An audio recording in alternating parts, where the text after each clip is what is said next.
Olá, sejam todos bem-vindos ao canal Aulas Online Moçambique. Aqui quem vos fala é o vetor da física.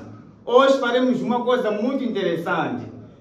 Vamos fazer a resolução do exame de 2023. Então, roda a vinheta e vamos à aula.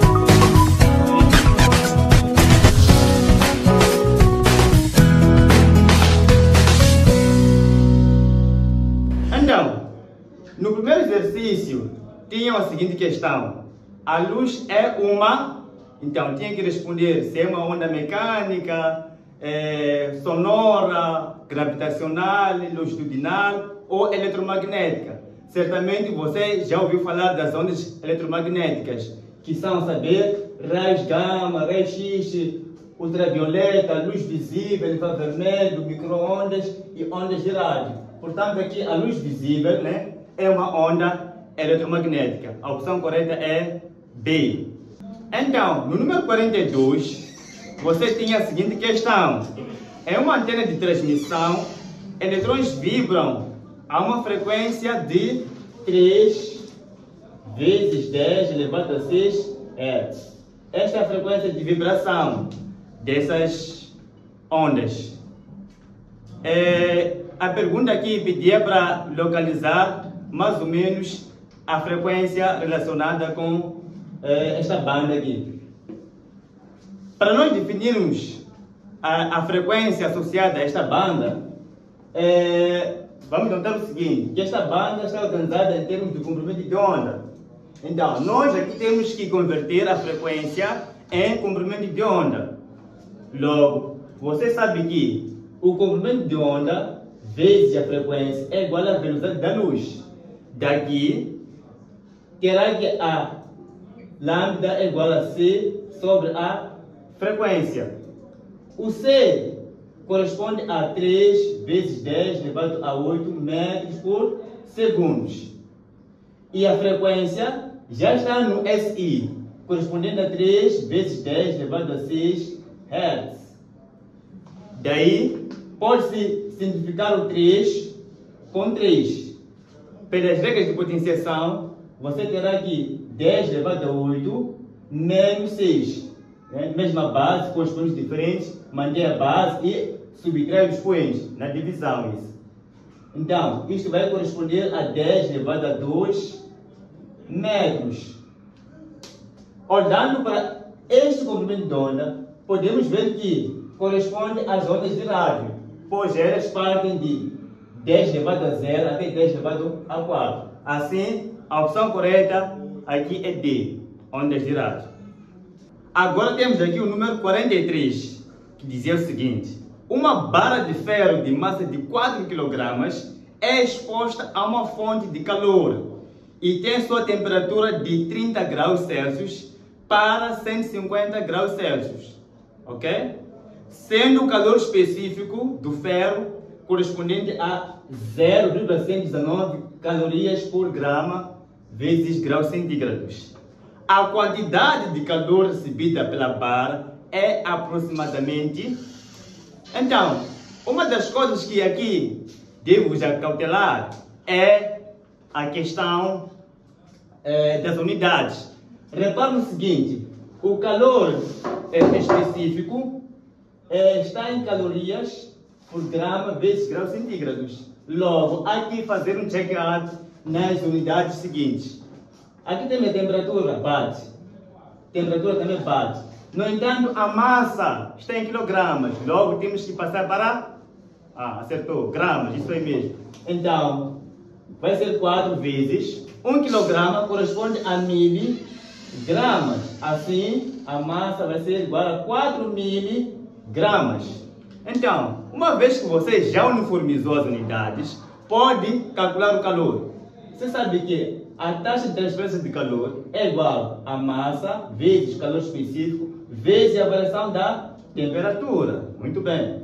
Então, o calor é igual a massa, que é de 4.000, vezes calor específico 0,119, variação da temperatura vai ser a final, 150, menos a inicial, que é de 30. Assim, o calor vai ser igual. Agora aqui tem que ser bom na aritmética básica. Nós podemos passar o 0,119 para fração. Eu gosto de trabalhar com frações. Número decimais é um pouco complicado. Então, vamos transferir o número decimal para a fração. Será 119 dividido por 1, 2 e 3 casas decimais. Logo são 1000 vezes 150 menos 30. Vai dar aqui 120. Então, o calor é igual. Simplificamos aqui, simplificamos, né? Então, simplificando aqui os zeros, ficaremos com 4 vezes 119 vezes 120. Fazendo aqui a multiplicação, vai dar 57.120 calorias. Então, esta é a taxa de transferência de calor. Mas, se nós formos a ver nas opções, elas não estão apresentadas em calorias, estão em quilocalorias.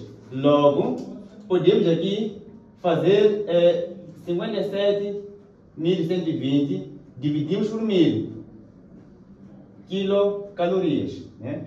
Por quê? Este aqui é 1000. 1000 por 1000 vai dar novamente 57.120.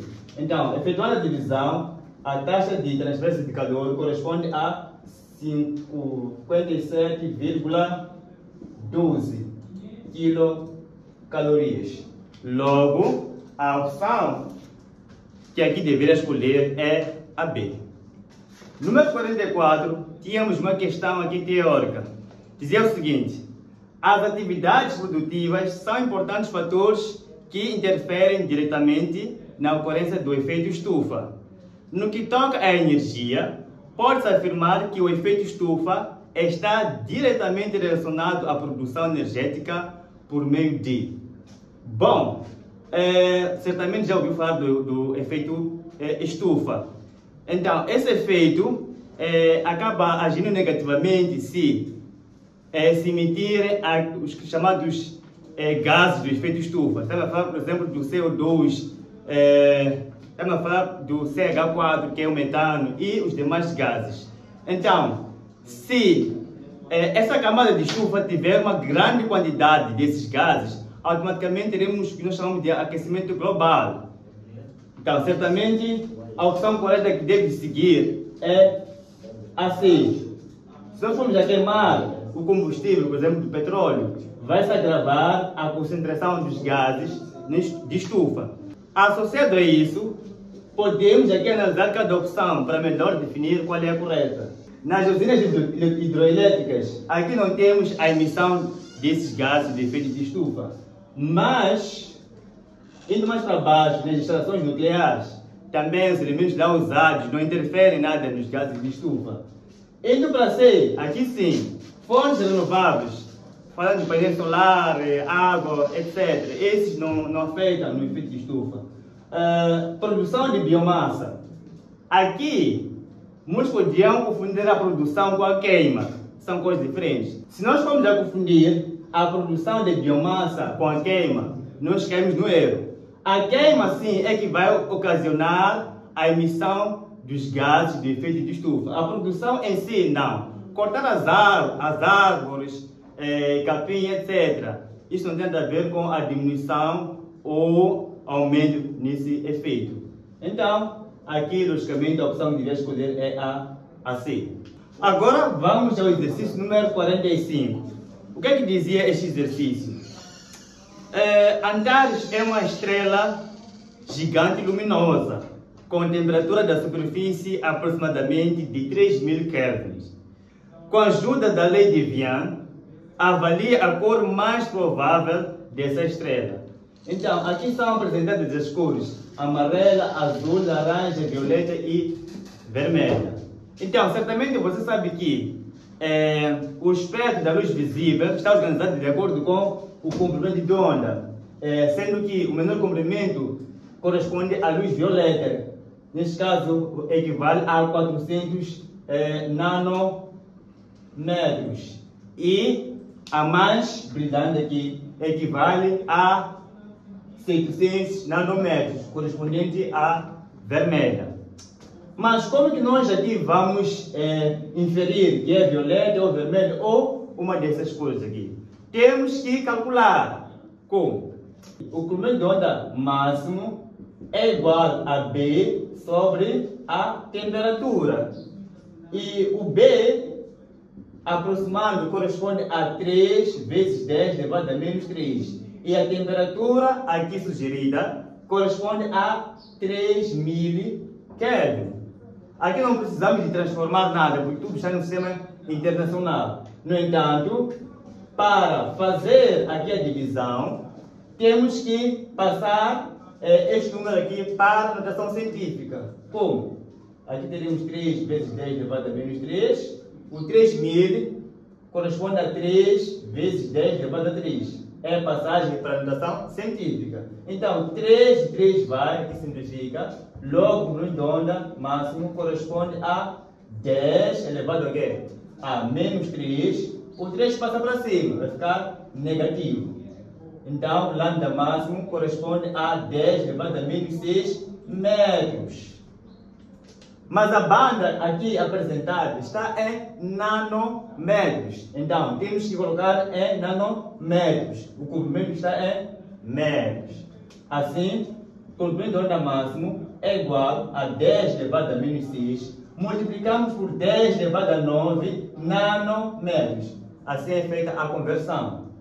Daqui, ficamos com 10 elevado a menos 6. São bases iguais. Adicionamos os expoentes. Certo?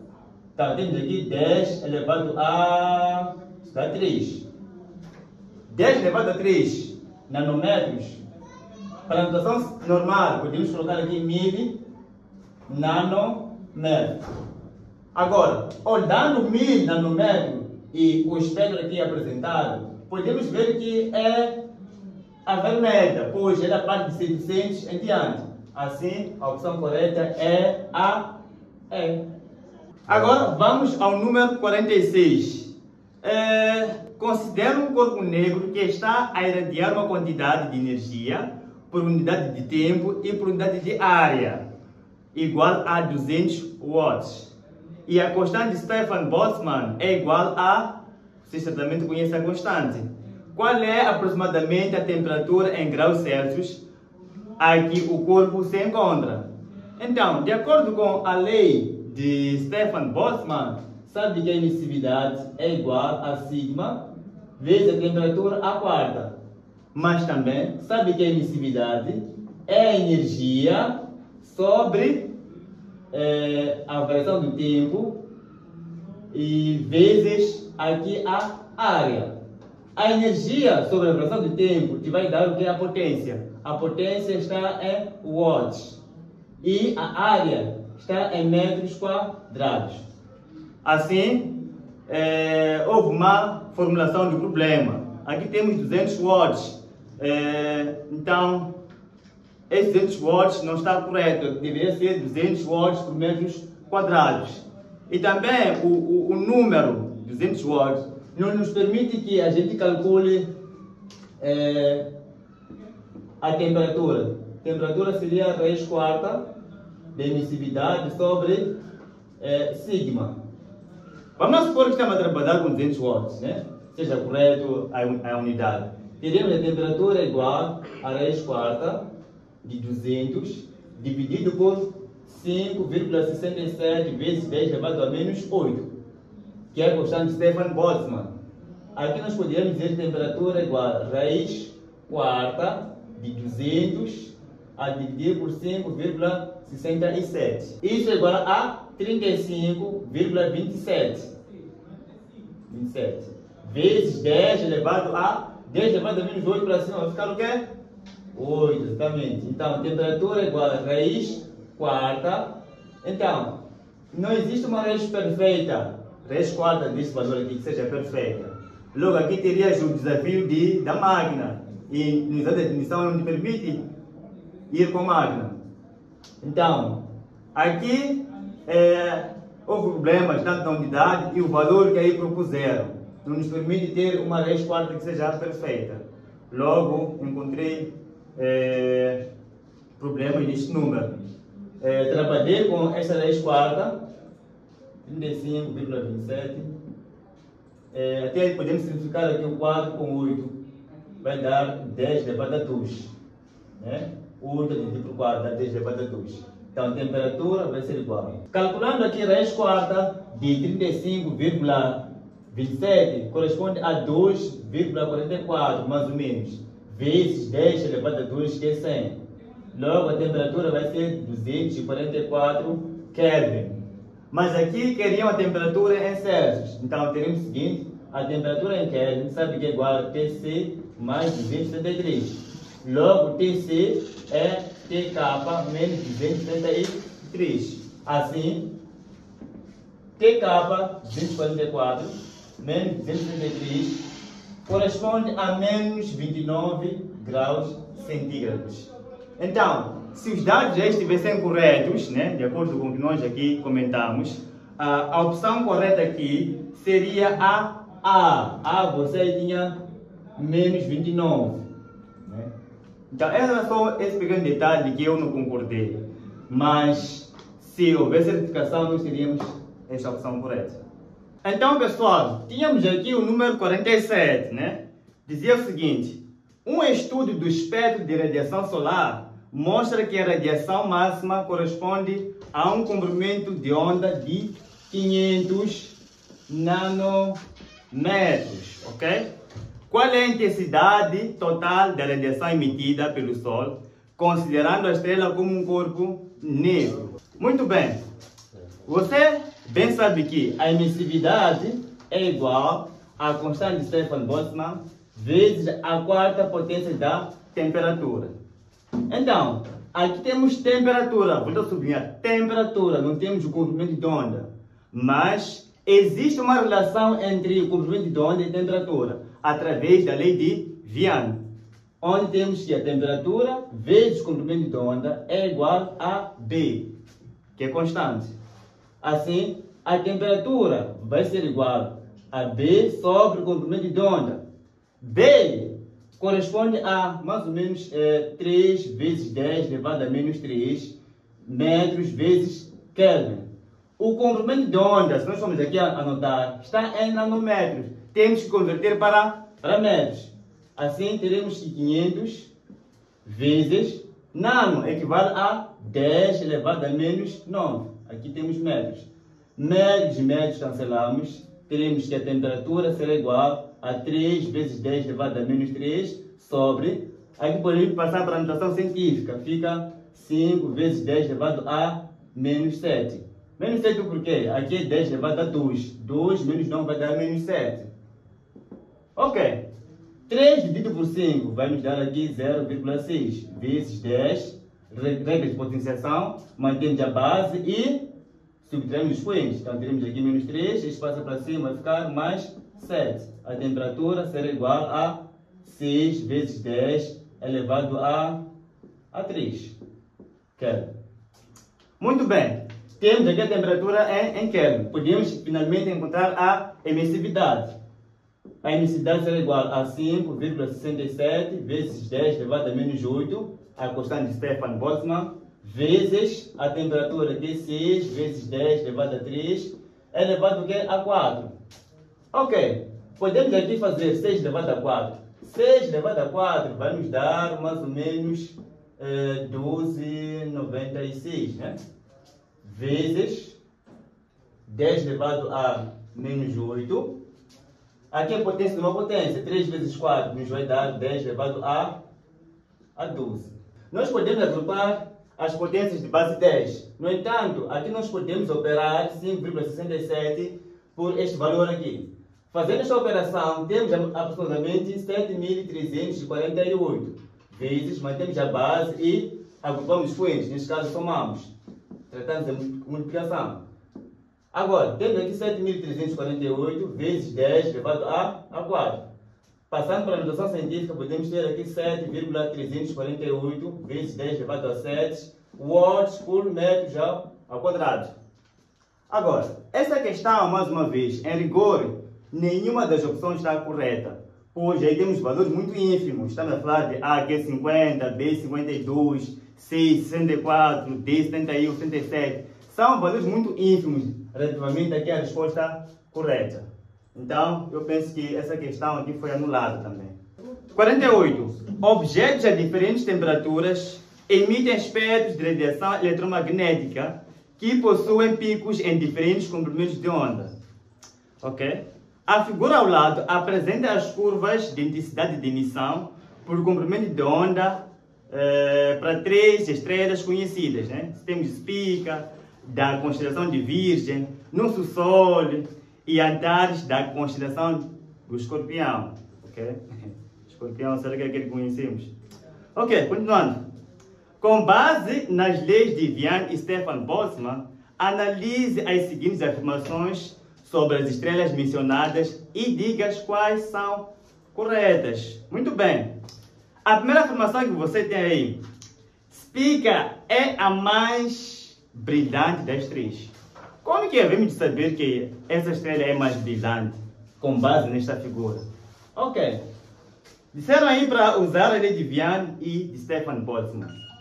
Para analisarmos se ela é mais brilhante, podemos aqui tomar em conta a lei de Stefan Boltzmann. Diz o quê? A emissividade é igual a sigma vezes a quarta potência da temperatura. Mas, nesta figura, não temos a relação de emissividade com a temperatura, mas sim é com o comprimento de onda. Sabe que a temperatura é igual a V sobre o comprimento de onda. Ok? Daqui nós podemos dizer que sigma vezes B elevado a 4 sobre lambda elevado a 4. Podemos aqui ver o seguinte, que a emissividade e o comprimento de onda são grandezas inversamente proporcionais. Né? Daqui nós podemos ver que, à medida que o comprimento de onda vai baixando, a emissividade vai aumentando. Ok? Logo, podemos ver que a estrela Spica é a mais energética, pois possui o menor comprimento de onda. Conforme vocês veem aqui, este ponto mais alto podemos rebater para o eixo do X. Vemos que este comprimento de onda aqui é menor. Assim, a emissividade vai ser maior. Ok? A primeira afirmação está correta. A segunda, a temperatura do Sol é aproximadamente 5.800 Kelvin. Como que vamos saber que é aproximadamente 5.800 Kelvin? Podemos usar a lei de Vian. Temperatura é igual a B sobre lambda, ok? B corresponde a 2,9 vezes 10 elevado a menos 3 sobre o lambda, conforme nós conseguimos ver aqui, corresponde a 0,5 vezes 10 elevado a menos 6, que é igual a 2,9 vezes 10 elevado a menos 3. Assim, 2,9 dividido por 5 vai nos dar aqui 0,58. Ok? Podemos aqui manter a base e operar os expoentes. Teremos aqui menos 3, este menos 7 passa para cima, fica o quê? Mais 7. Assim, a temperatura vai ser igual a 5.800 Kelvin. De fato, esta afirmação também está correta. A terceira afirmação. Antares é a mais fria das estrelas. De fato, se esta Spica aqui é a mais quente, porque tem menor comprimento de onda, então Antares é a mais fria, porque tem maior comprimento de onda. Logo, olhando aqui para as opções apresentadas, a que faz sentido aqui é E. 1, 2 e 3. Ainda o exercício número 49, temos o seguinte. Ao iluminarmos uma placa metálica, cuja função de trabalho é de 7 eletrovolts, tem a função de trabalho que é de 7 eletrovolts, muito bem. Observa-se a ejeção de eletrões com energias de 4 eletrovolts. Ejeção de eletrões com 4 eletrovolts, muito bem. Determine aproximadamente a energia dos fotões incidentes em eletrovolts e a sua frequência em Hertz, sendo a constante de Planck igual a... Aqui está a constante de Planck. Muito bem. Primeiro, você deve ter a capacidade de entender a língua portuguesa. Domínio da língua portuguesa. Depois, interpretação. Ok? Por quê? Aqui temos a palavra ejeção. Ejeção aqui significaria remoção, tirar ou saída. Então, nós temos aí a energia de remoção de eletrões da superfície metálica, que corresponde à energia cinética máxima. Então, esse quadro aí corresponde à energia cinética máxima. E 7 electrovolts corresponde à função de trabalho. Aí não precisava de interpretar. Como ter energia incidente? Nós temos que partir da equação fundamental do fenômeno fotoelétrico, que diz o quê? A energia incidente é igual à função trabalho mais energia cinética máxima, ok? Portanto, a energia é igual. Função trabalho corresponde a 7 e a energia cinética máxima corresponde a 4. Somado vai dar quanto? 11 electrovolts. Essa é a energia incidente. E para ter a frequência, sabe que a energia é igual à constante de Planck vezes a frequência incidente. Temos a energia, temos a constante de Planck, queremos o quê? A frequência. Então, a frequência será a energia sobre a constante de Planck. A energia está em electrovolts, né? Neste caso corresponde a 11 electrovolts, sobre a constante de Planck. Aí dão em joules vezes segundos, mas é mais conveniente trabalhar em electrovolts vezes segundos para uniformizar o que? As unidades. Então teremos aí 4,14 vezes 10 elevado a menos 15 electrovolts vezes segundos. Esta é a constante de Planck, electrovolts vezes segundos. Fazer essa divisão vai dar aproximadamente 2,6 vezes 10 elevado a 15 Hz. Neste caso, esta potência aqui de expoente negativo passa para cima, portanto o expoente vai ficar positivo. Nós podemos aqui afirmar que a opção correta é a D. Como eles querem respectivamente, em D temos aí 11 electrovolts e temos aí 2,6 vezes 10 elevado a 15. Então, a opção correta é a D. Continuando. Número 50. Em relação ao modelo atômico de Bohr, quais das afirmações abaixo apresentadas são verdadeiras? Então, temos que analisar aqui afirmação por afirmação. Ok. Primeira afirmação. Quando o eletrão recebe energia, salta para um nível mais energético. De fato, isso é verdade. Quando você tem aí um modelo atômico de Bohr, tem os níveis de K, depois tem o nível L, depois tem M, por aí vai, né? Então, quando o eletrão está no nível, por exemplo, menor que K, recebe uma energia, ele vai sair do menor nível para o maior nível. Verdade, você quando recebe dinheiro, né? Você já não quer estar em casa, né? Você quer estar aí no Chisanyama, não sei aonde, para poder curtir, não é isso aí? Então o eletrão também faz isso. Quando apanha taco aqui, que é energia, vai para o maior nível, ok? Então, está correto, está correto, está correto. 2. Quando o núcleo recebe energia, salta para um nível mais externo. Bom, essa afirmação parece estar correta, mas o núcleo está na parte do quê? De uma súmula de partículas, a saber, prótons e neutrões. O que é provável sair não são partículas que estão no núcleo, mas sim as que estão na eletrosfera, isto é, eletrões. No núcleo, aqui, há a menor probabilidade de saída do que? De partículas. Então, essa afirmação não está correta. A terceira. Se um eletrão passa do estado A para o estado B, recebendo X unidades de energia, quando voltar de B para A, devolverá X unidades de energia na forma de ondas eletromagnéticas, né? Aqui, de fato, né? Aquilo que ele perdeu vai ser igual àquilo que ele vai ganhar, né? Neste caso, se eu estou a dever 100 meticais, então devo pagar 100 meticais. Agora, se for a pagar 98 meticais, é lógico que até pode me dar curada, alguns que dão valor que as moedas, né? Então, o que está acontecendo aqui? Se perdeu X, então também vai ter de emitir X. Está correto? 4. Quando um eletrão passa de um estado menos energético para o outro mais energético, devolve energia na forma de ondas eletromagnéticas, né? De fato, também está correto. Quando sai aqui do menos energético para o mais energético, por exemplo, de K para M, também vai devolver a mesma quantidade quando sair de M para K, porque tem a mesma variação de energia. Ok, analisando aqui as opções, a que faz sentido aqui é a opção D, 1 e 4. 1 e 4 são afirmações verdadeiras. Aqui faltava dizer 3, né? Mas não sei como que isso foi elaborado, né? Mas a opção que está corretíssima aqui é a D. Portanto, pessoal, esta foi a nossa primeira parte concernente à resolução do exame 2023 de Física, Universidade Eduardo Mondlane. Eu penso que talvez tenha havido alguma questão que não foi bem perceptível. Então, peço que coloque aí nos comentários. E se gostou do vídeo, coloque também nos comentários. Vai partilhar, compartilhar. Na próxima sessão teremos mais.